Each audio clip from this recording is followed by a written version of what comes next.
Hi everyone! Happy Hart-O-Ween! This is your pal Kate Hart here, and today will be a Hart-O-Ween story time. So stay tuned. Now, if you are new to this channel, don't forget to subscribe and like this video. And also I have 2 GoFundMe campaigns. The links are in the description below. So let's get on.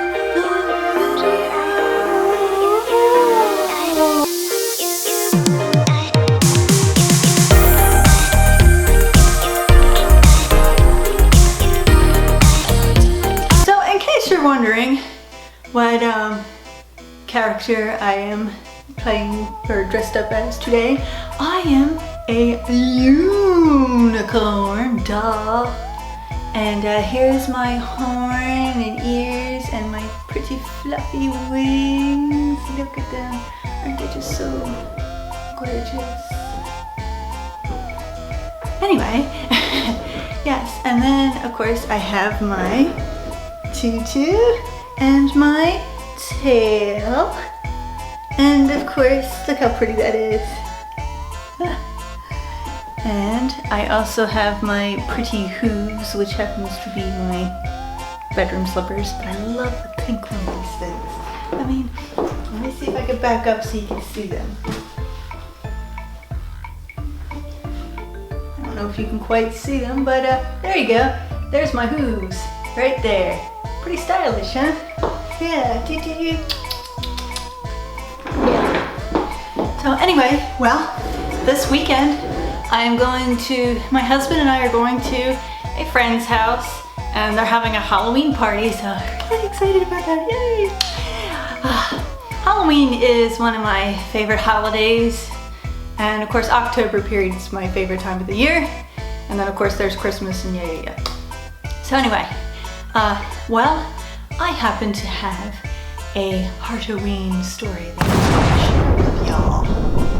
Well, it happened earlier last month, and I was having a good day, a really good day. I got everything done that I wanted to get done, and of course I cooked dinner and, just satisfied my stomach and my husband's, and we just had a blast. And then later on that night, it was around, I don't know, I'm gonna say 5:30, 6 o'clock, somewhere in there. I went to cut a cantaloupe that my dad got my husband and I from the produce stand up the street. And to be honest, it was my first time cutting a cantaloupe. I mean, legit, it was my first time. I'm so used to cutting onions and squash and like smaller vegetables and fruits, but I never really cut a cantaloupe. So I had an idea, like when a lot of fruit can be unstable and you kind of like cut it in half. So I took a chef's knife because, I mean, after all, it is a big piece of fruit. So I went to take the chef's knife and cut it in half just to stabilize it. Got through that. Then I went to go on one of the halves and, slowly but surely cut the skin off. Oops. It turned out I didn't exactly cut the skin of the cantaloupe. Instead, I kind of like held it wrong because it was still kind of rocky and I was just trying to get it right. And somehow, some way, I went to hold the melon like so, and instead of cutting the cantaloupe skin, I cut my own skin. Oh my God. It was horrific. I mean, I was crying and screaming, blood everywhere, and it was just literally like living a horror movie. But it was just like, I felt like my own Chucky doll or something. I don't know, Bride of Chucky, however you want to put it. But anyway, it was so bad, and you will not guess what finger it was. Yeah, I guess it's one of those fun facts you learn. Even, you know, of course now I just celebrated my 1-year anniversary this month, but of course here it is a month out.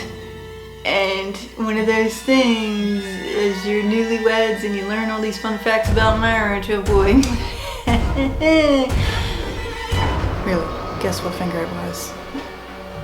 Turns out it was my ring finger. Yes, this guy right here with the pretty ring on it, yeah, it was her. I couldn't believe it, and I'm saying, what, is this supposed to be my bad luck finger? I don't know. And it turned out, when I went to cut it, it was right in here. And I will show you the picture on the screen here in a sec. Take a look at this baby. I'll tell you, it was really bad. So meanwhile, I'm screaming and crying, and next thing you know, my husband calls 911. Paramedics were there within a flash.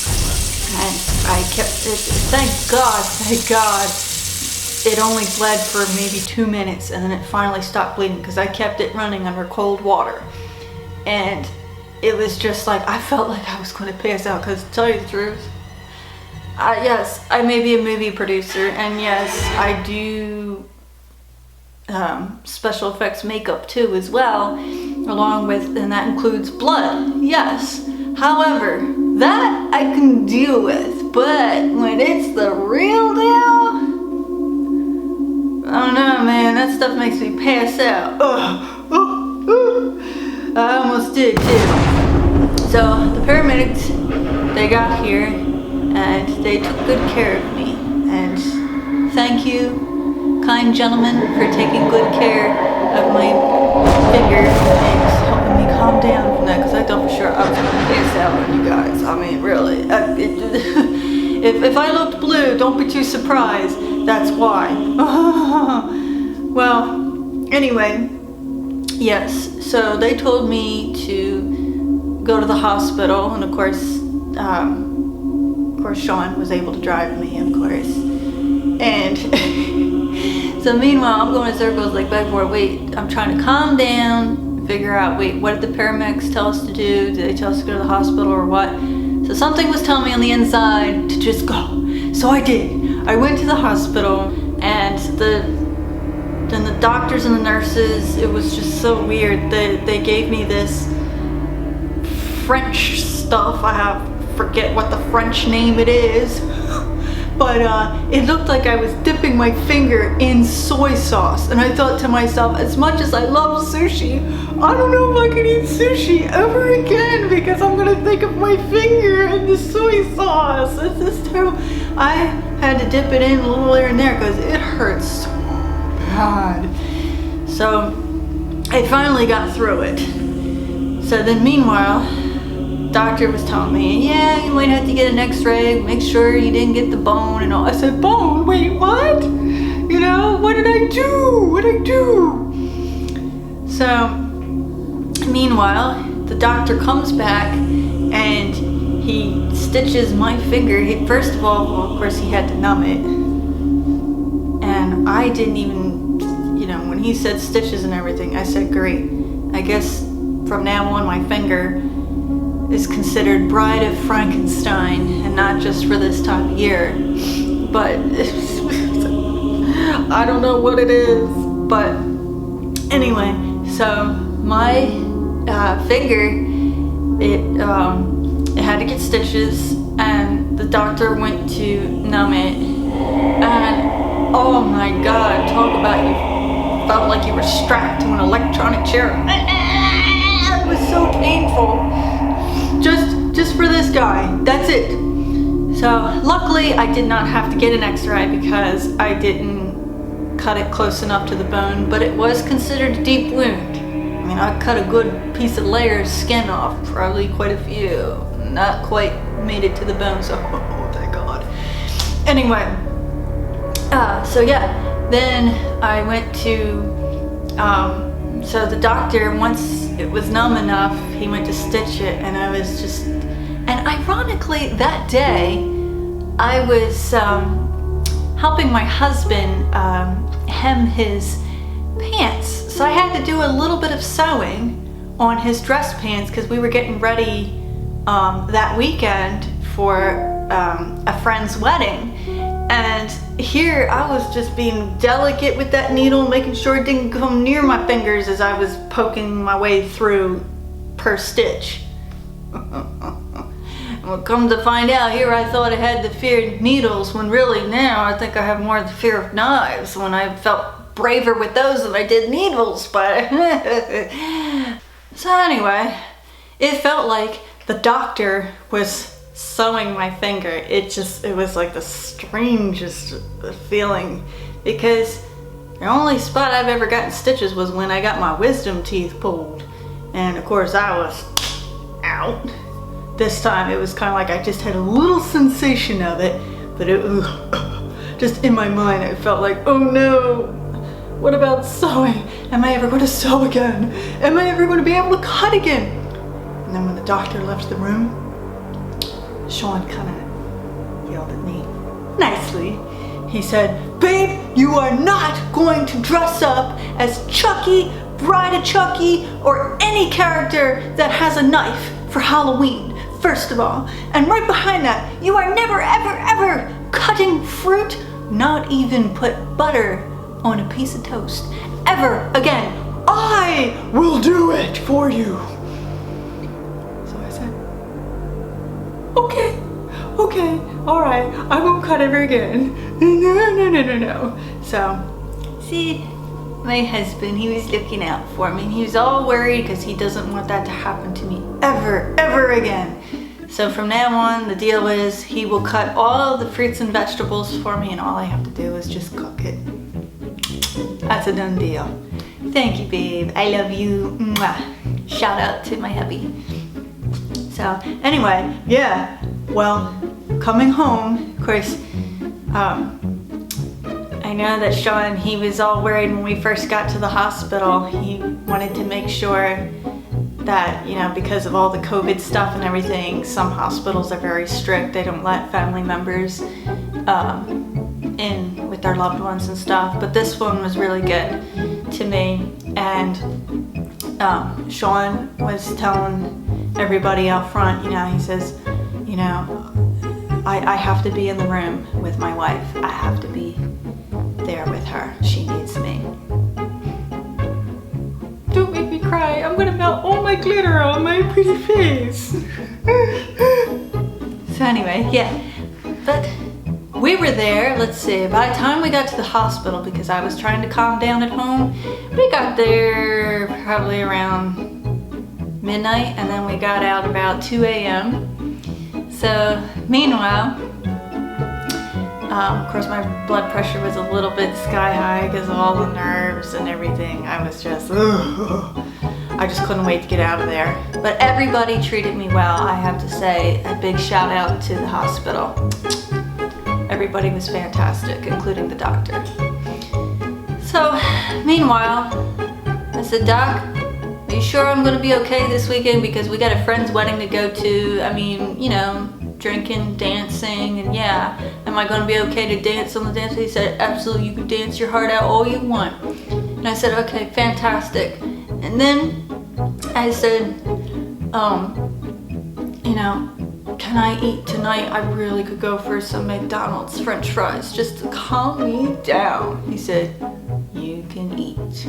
Of course you can. So my husband and I, we went to McDonald's at 2 a.m. or a little after 2 a.m.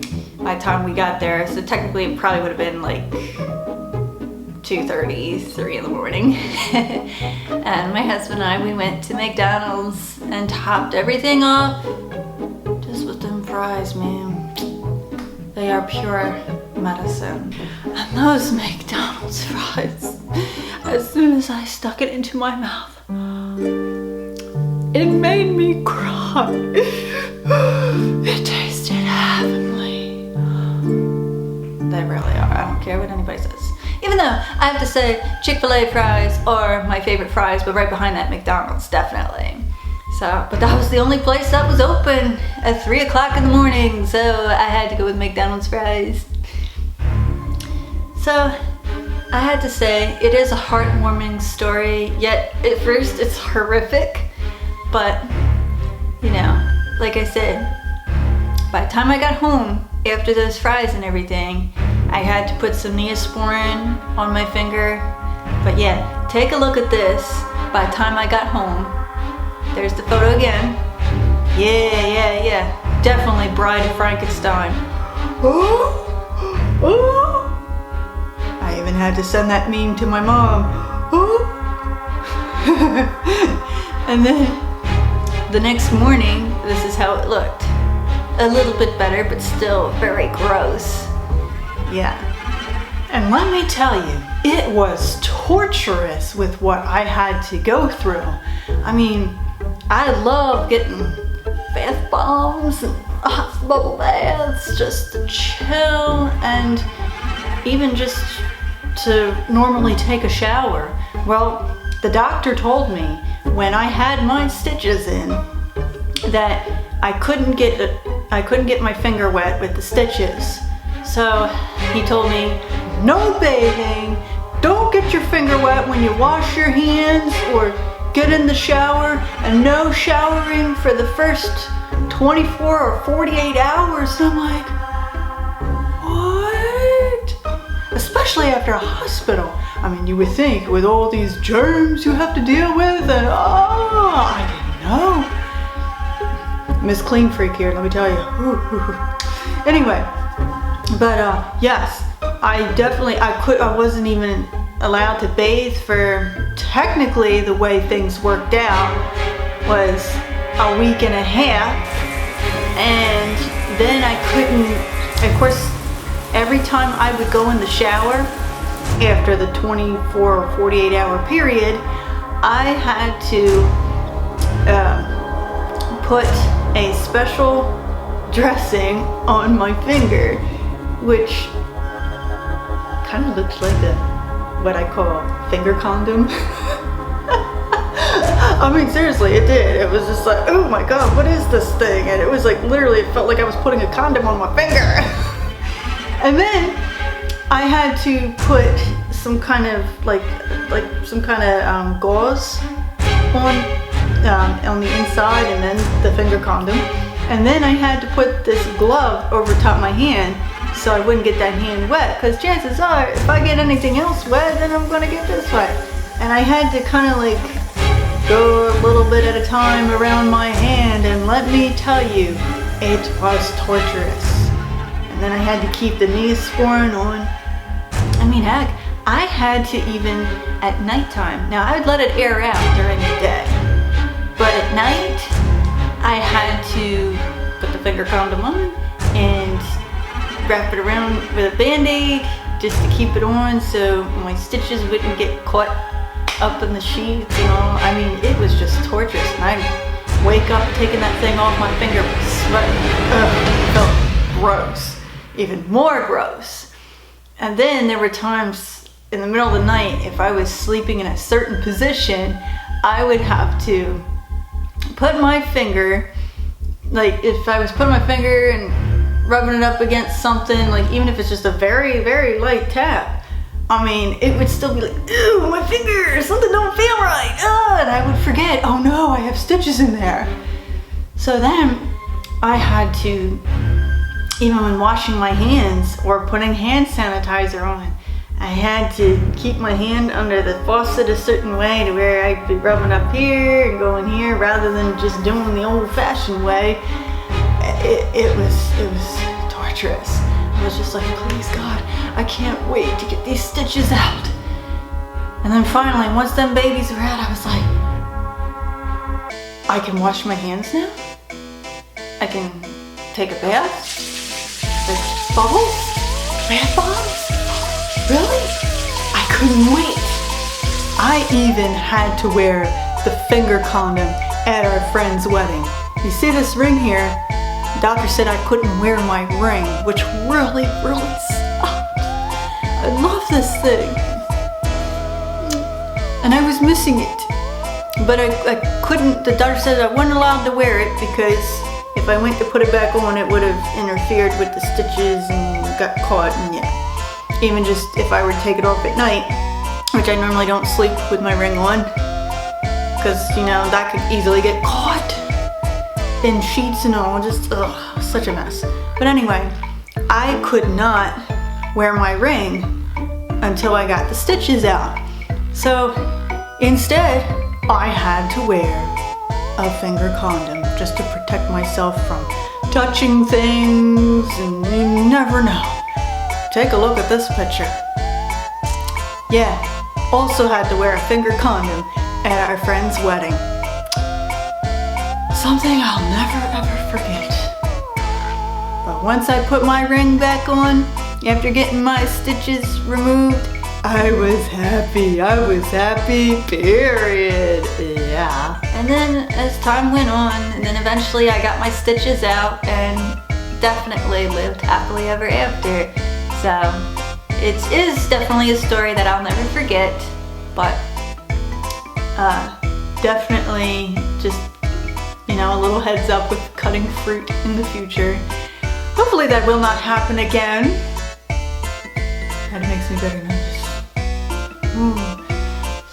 So pretty much after all of that fiasco that night, so the night after, my husband asked me, he said, babe, would you like to, why don't we go out to eat tonight and get some Italian food at the pizzeria up the street?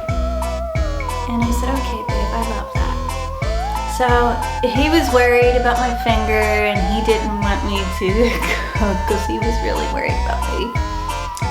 And he wanted me to relax and all that good stuff. So anyway, so we go to the pizzeria and we're just sitting there, just relaxing, having a good time.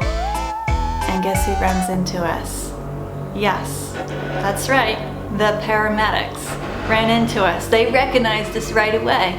And the first thing they asked me was, how's your finger? So I showed them and they said, oh yeah, you went to the hospital and everything? I said, I sure did. I said, she looks like Bride of Frankenstein. I'm just in time for Halloween. And they laughed, they liked that. So, and then there was, and they were very happy that they were able to help me out, and I thanked them, and I thanked them for their service and all. And it was just, it was wonderful.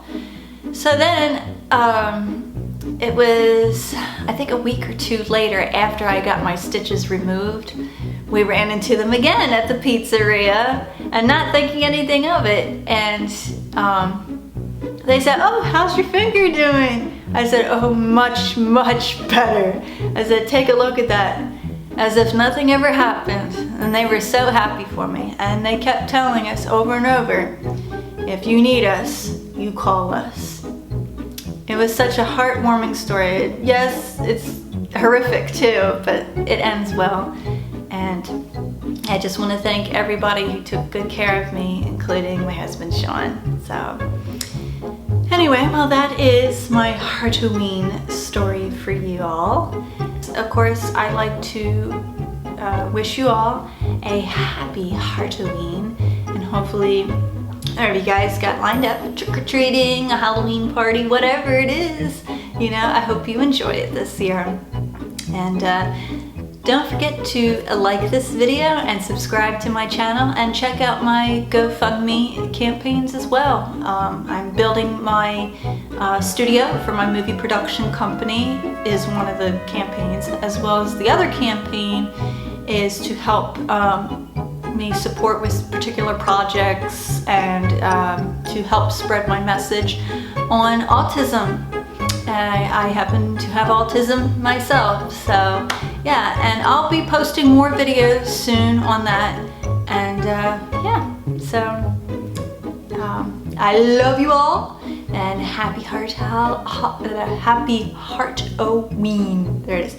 Happy Hart-O-Ween, everybody. Cheers.